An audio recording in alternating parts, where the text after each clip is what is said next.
Number 5. Yoselyn Ortega. While working as a nanny in Manhattan in October 2012, 53-year-old Yoselyn Ortega killed 2 children she was caring for, if you can call it that, and then she tried to kill herself. The children's mother, Marina Krim, found Ortega lying next to her 6-year-old daughter, Lucia, and 2-year-old brother, Leo. Both children had suffered multiple fatal stab wounds, and Ortega had tried to slit her throat. When she got picked up by the police, Ortega said she hurt the children because she had money problems and because the parents had asked her to clean the house. Good strategy. If you want to sound crazy and plead insanity, make up the stupidest reason in the world for killing. Actually, she's pleaded not guilty and her lawyer says she doesn't remember the attacks. More than 3.5 years later, a trial date still hasn't been set. Number 4. Lidia Quilligana. Aren't nanny cams just the best invention ever? Maybe, but sometimes it might be better to not see what you can't unsee. In March 2015, a mother from Connecticut discovered her nanny had burned and beaten her 3-year-old daughter while she reviewed footage on her nanny cam. It seems 31-year-old Lidia Quilligana hit the woman's daughter, force-fed her something she couldn't identify from the images, and then pushed her daughter's hands on a hot stove burner. It seems Quilligana also abused one of the 1-year-old twin siblings.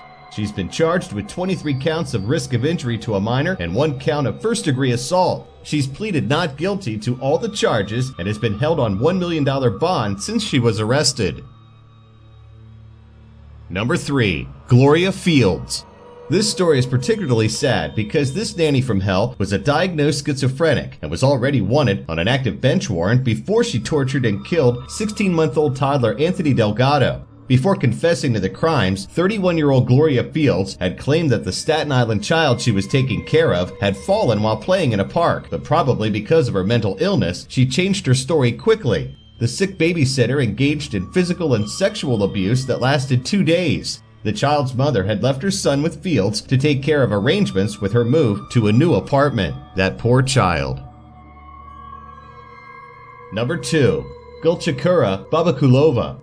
Before we get started on this nut job, let's just get something straight. No god has ever asked anyone to kill or hurt anyone ever. Crazy humans use gods to justify their crap. That being said, that's exactly what 38-year-old Uzbekistan nanny Gulchekhra Bobokulova did. She said that Allah had told her to decapitate a 4-year-old child that was in her care. She's accused of murdering the girl before carrying her severed head outside a Moscow subway station. Immediately after the murder, she claimed she took revenge against those who spilled blood in Syria. What? What did this 4-year-old girl have to do with that? She said she had to pay because she was Russian. I guess so, because in her video, Bobokulova went on to say, Putin spilled blood, planes carried out bombings. Little Nastia's father, the man who hired Bobokulova, said she'd never worked as a nanny before. Begs the question, why did he hire her? He also said he didn't remember her ever being devoutly religious, and he says his daughter was frightened by her. This just makes the whole story even more maddening, doesn't it? And adding insult to injury, apparently the prosecutors believe that the people who indicted Bobokulova to carry out the slayings are still at large.